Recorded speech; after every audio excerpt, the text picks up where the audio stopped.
friends, welcome back, or welcome if you're new here. My name is Stacy and I am the Chapter Conundrum, and today I'm joined by my husband Jake, the bookish drummer, because we have some books to haul.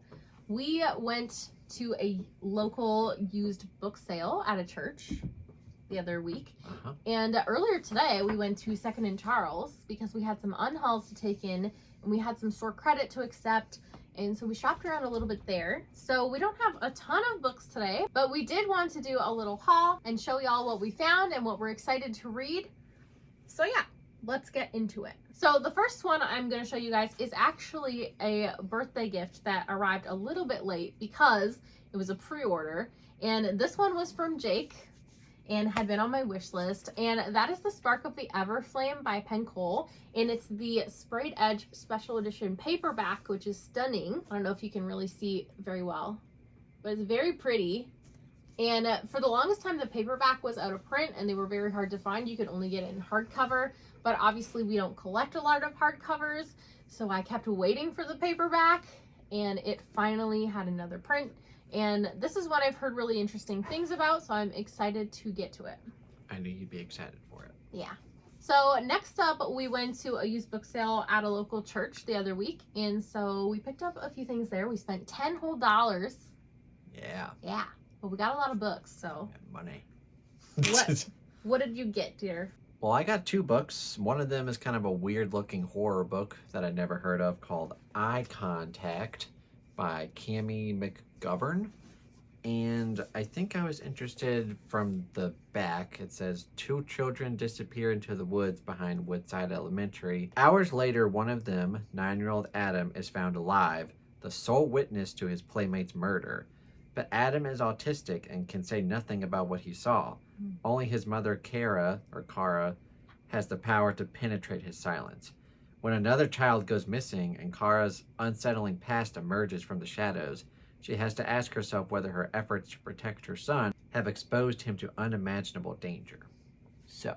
It sounds more like thriller with that synopsis, but it could be horror. No, I looked it up on Goodreads and it said horror. Okay. It has a low rating, but sometimes that works out well for me. So yeah. We'll see. Okay.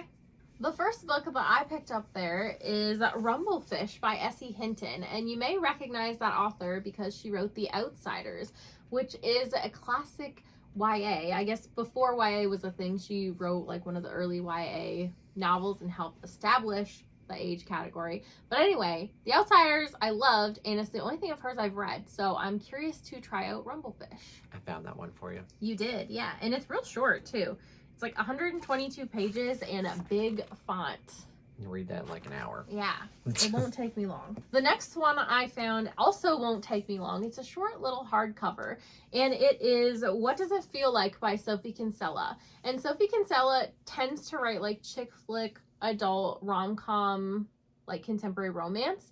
But this one is a little bit different. So I can't remember what type of cancer. I want to say breast cancer, but I could be wrong. Anyway, she was diagnosed with cancer, and this is kind of like a short little memoir of her experience fighting that cancer. So it'll be very different than her usual fare. I used to love her other books, and yeah, I'm just curious to check this out. And the other book that I got at the sale is called Whistling Past the Graveyard by Susan Crandall. Now, this kind of seems more of like a historical contemporary, which sometimes can work, but not necessarily what I love to read. But, again, I read the summary, and I thought that I might like it. It says, in the summer of 1963, 9-year-old Starla Claudel runs away from her strict grandmother's Mississippi home. Starla's destination is Nashville, where her mother went to become a famous singer, abandoning Starla when she was 3.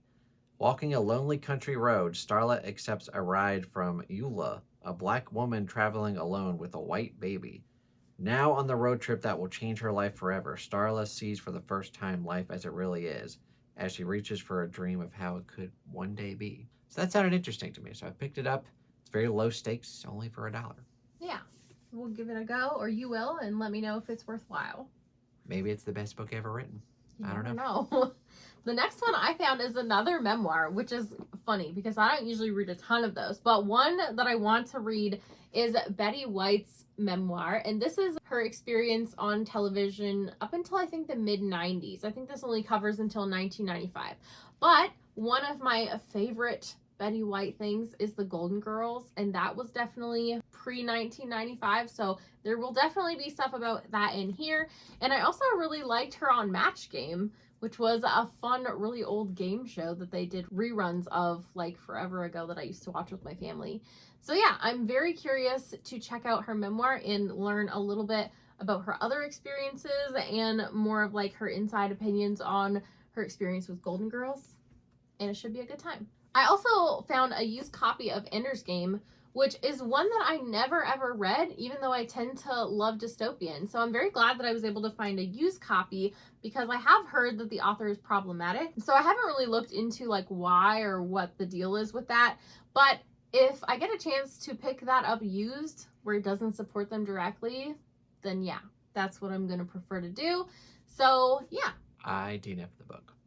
So good luck. Well, I tend to really enjoy dystopian, and rebellion is like a buzzword for me. So I feel like this is one that I am curious to try out because it is a staple of the subgenre. One book that you found that we're kind of both interested in is Mission Flats by William Landay, who's the same author as Defending Jacob, which we both read. You loved, I really enjoyed. Yes. So, we'll kind of jump into this one not knowing much. I don't know if you read the back of it or not. I did not. I don't want to know. Okay, so we'll both jump into it, and I'll probably let you read it first, see Okay. how it is. Sounds good. But yeah, we're both interested in that. The last one I found at the sale is called Off the Air by Christina Estes. And this one I was intrigued by the cover and the premise, so I can just read it to you. Jolene Garcia is a local TV reporter in Phoenix, Arizona, splitting her time between covering general assignments, anything from a monsoon storm to a newborn giraffe at the zoo, and special projects. Stories that take more time to research and produce. Stories that Jolene wants to tell. When word gets out about a death at a radio station, Jolene and other journalists swarm the scene, intent on reporting the facts first.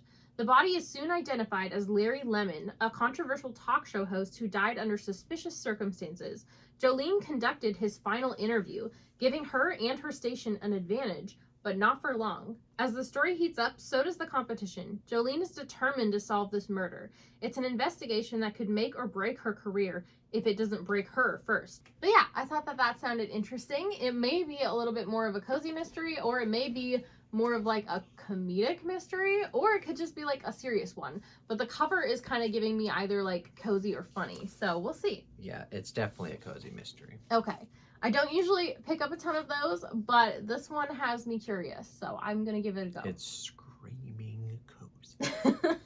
Okay, so that was all the books we found at the used book sale at the local church we went to, and now we're gonna go into the books we found at Second and Charles earlier today.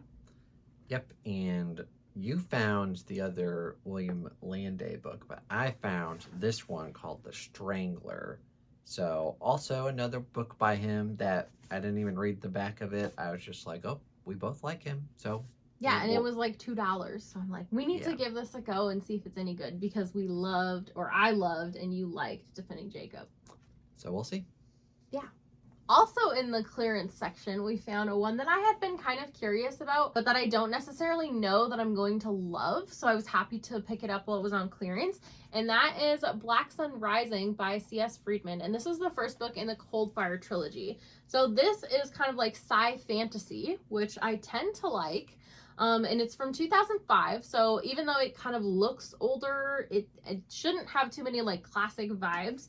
What has me a little bit hesitant is that I think their writing is kind of descriptive, but not overly so. I did kind of glance through like the prologue and the first chapter and just like to random pages, and there were definitely bits that were not description. Like it's not like Night Circus description. It's, what are you doing?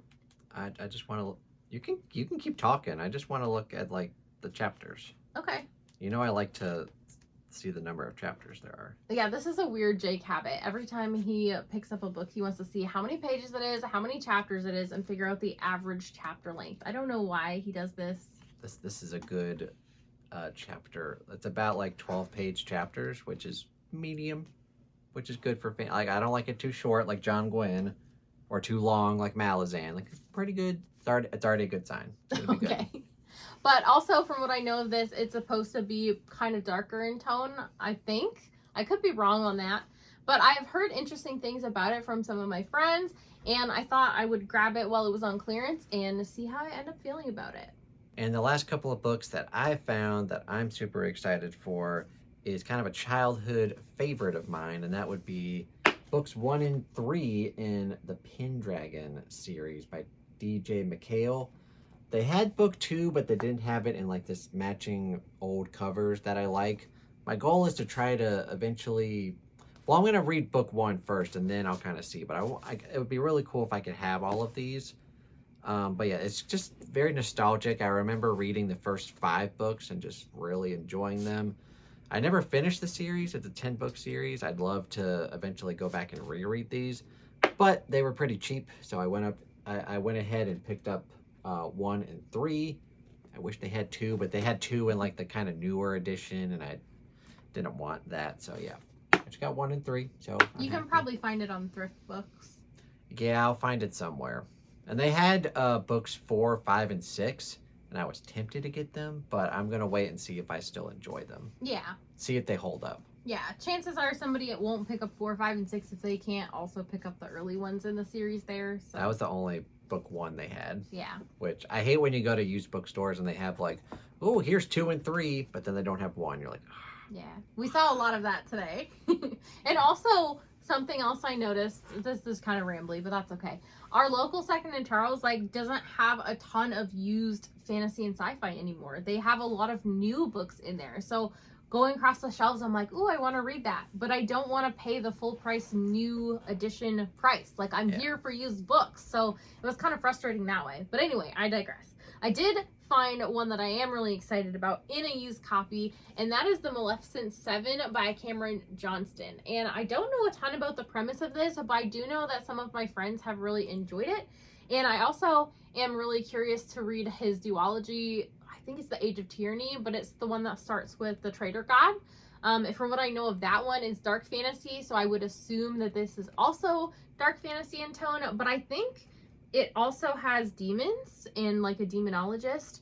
And I do know that there are 7 bloodthirsty monsters, which is why it's the Maleficent 7. And that definitely should lead to some tension. So yeah, we'll see how it goes. So I think with this, there's like an old samurai movie called like 7 Samurai. Okay.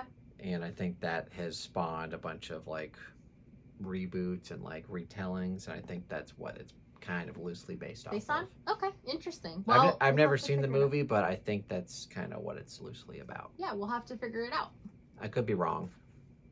But we'll... Somebody says that this is like Kings of the Wild smushed together with Suicide Squad into a glorious, gory, sweary melee. And that's Rob J. Hayes that blurbed it, by the way. Well, I like Kings of the Wild. Yeah. I don't know about Suicide Squad, though. I had heard, I think also that this had a really interesting like ragtag group of characters. I feel like somebody has compared it to Greatcoats before. And so the Kings of the Wild reference makes sense if my memory is serving correctly.